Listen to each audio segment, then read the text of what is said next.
Hinatid na nga pala ako ni mama at ni papa sa sakayan ng bus at itong dalawang batang ito nga sumama sa amin. Akala nila makakasama sila sa akin, gusto daw kasi nila sumakay sa bus. Pero nakaakyat na nga rin sila dyan bago ko pa nabidyohan. Hindi ko lang kasi nabidyohan kasi nga tinur ko muna sila sa bus. Pero nakakasakay din naman talaga sila sa bus maraming beses na. Gustong gusto lang talaga nilang nakakasakay sa bus at tuwang-tuwa sila doon. Maya maya nga lang ngayong malis na ang bus at pupunta na ako sa aking lungga.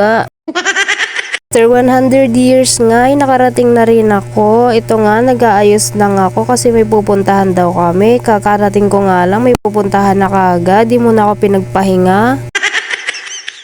Madali na nga rin ako dito kasi pinagmamadali ako ng aking asawa. Aba kasalanan ko ba kung anong oras tayo nagising? Sobra-sobra na may pagmamadali ko dyan kasi anong oras na rin. Baka mamaya abutan kami ng gabi sa pupuntahan namin. Kami din kasi kaming dadaanan at marami din kaming pupuntahan ngayong araw. Lulubos-lubusin na nga rin namin kasi day off niya. Hindi ko rin nga alam kung saan kami pupunta. Basta kung saan na lang daw kami dali ng mga paa namin. Doon na daw yung pupuntahan namin. Basta sumama na lang daw ako sa kanya. Wala na lang tayo kung saan tayo dadali ng lokong to.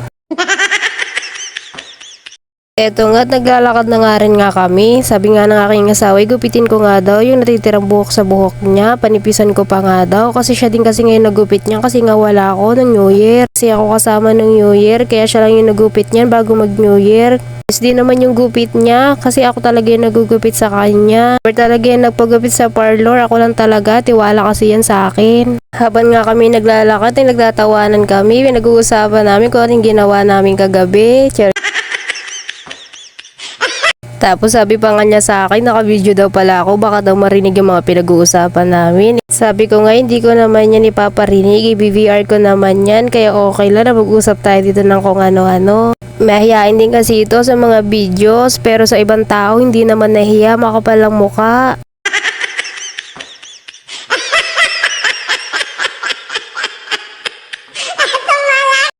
Maya-maya pa nga ay nakarating na kami sa pupuntahan namin. Nakala ko pa nga sasakay kami. Yung pala maglalakad lang kami. Dito lang din pala yung pupuntahan namin. Sabi ko nga bakit dito tayo pumunta? Nagsawa na ako dito. Ilang taon na rin akong nandito. Halos dito na nga ako nakatira. Tapos dito pa tayo pupunta.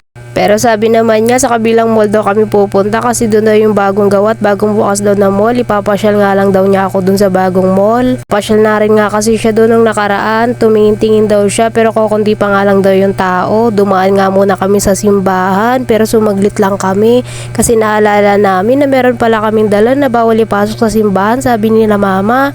Kaya agad-agad naman kaming lumabas. Nga rin namin natapos yung mga pinagdarasal namin na dapat namin ipagpasalamat pero nagpasalamat naman kami sa isip at puso namin. Pinagpapasalamat na nga rin namin yung sa araw-araw na nakakakain kami at nakakasurvive kami. Thank you nga kay Lord kahit papaano naging okay naman ang lahat at nakasurvive naman sa araw-araw. Eto na nga yung bagong mall na bukas. Bagong gawa lang nga din pala to. Noong December lang ito nag-open kaya papasyal muna kami dito. Kaya wala pa masyadong tao kasi nga kaka-open lang nila. Pasyal din kayo dito guys. Medyo maganda din naman siya. Pero nga lang wala masyadong tao at kukundi pala yung mga paninda dito. Habang nga kami naglalakad ay pinag-uusapan namin yung mga ililipat pala ditong restaurant ay dito na pala ililipat. Medyo mahaba din pala yung entrance nila dito bago ka makarating sa pinaka-loob-looba. Pero pag naayos naman na to lahat, puro restaurant na yung nasa paligid niyan. Eto nga't nakarating na nga rin kami sa loob after 100 years. Nag-request pa nga yung asawa ko, sabi niya picturean ko nga daw siya dyan. Puro lang to picture. Ako naman hindi pinipicturean, siya lang yung picture ng picture. Medyo madilim nga din pagkakakuha niya dyan. Mukha siyang maitim dyan pero hindi naman talaga siya maitim dyan guys. Pangit lang talaga yung camera siguro kaya siguro pangit tingnan.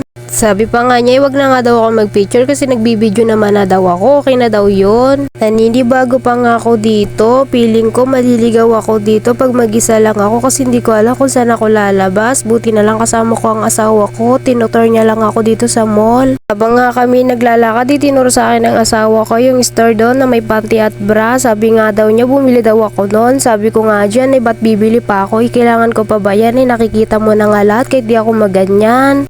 Pero charot lang naman yun. Explain nga lang siya na explain dyan kasi sabi niya maganda na raw to kapag daw kompleto na lahat at kapag daw puno na daw yung mga store dito. Tapos sabi ko nga sa kanya picturean ko siya dyan. Photographer nga din ako yan, tsaka videographer, kaya todo picture naman ako sa kanya. Gustong gusto ko kasing ginagawa yan sa kanya. Nakakatuwa talaga mamasyal kapag kukunti yung tao. Feeling mo kasi makakapag-video ka ng sobra-sobra dito. Hindi ka mahihiya mag-video at mag-picture-picture kapag wala masyadong nakatingin sa'yo. Maya-maya pa ngayon nakakita ng palaruan tong aking asawa. Tinakit nga ako, pumunta nga daw kami doon at maglaro nga daw kami.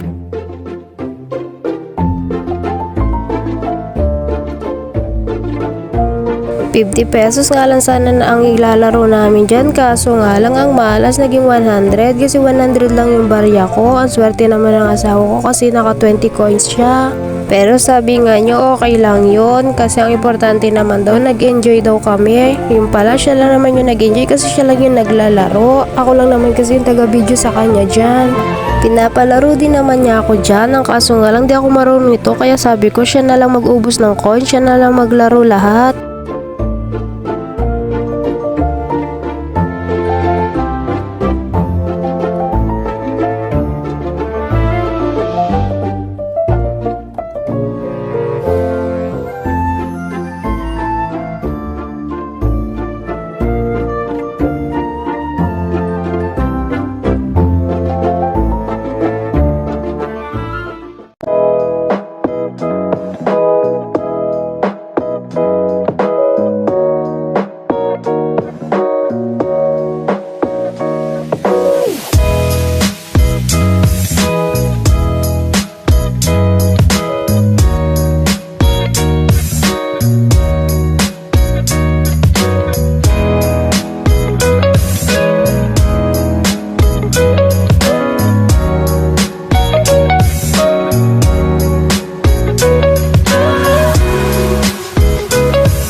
Ba't ayaw nila?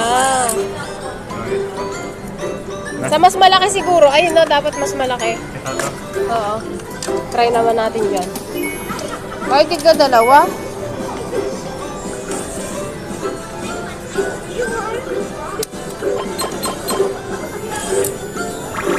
Eh, hindi makapit yung ano.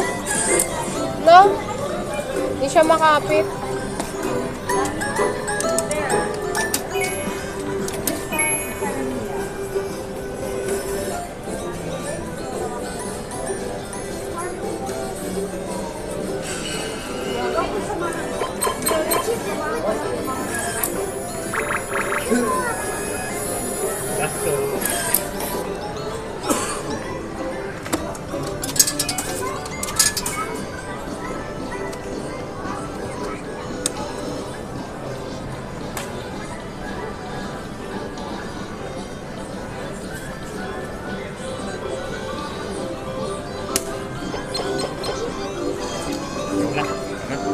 Wala tayo.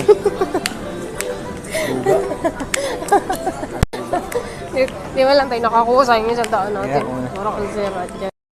Sayang nga lang yung 100 namin kasi hindi kami nakakuha kahit isa lang. Sabi nga ng asawa ko, okay lang naman daw yun. Ang importante, nag-enjoy nga daw siya. Enjoy na enjoy naman din talaga siya. Nag-enjoy din naman ako sa panonood sa kanya. Nakikita ko rin naman kasi na masayang masaya siya sa ginagawa niya. Okay na ako kapag nakikita ko na masaya siya. Babay na muna guys. Thank you for watching. Bye-bye!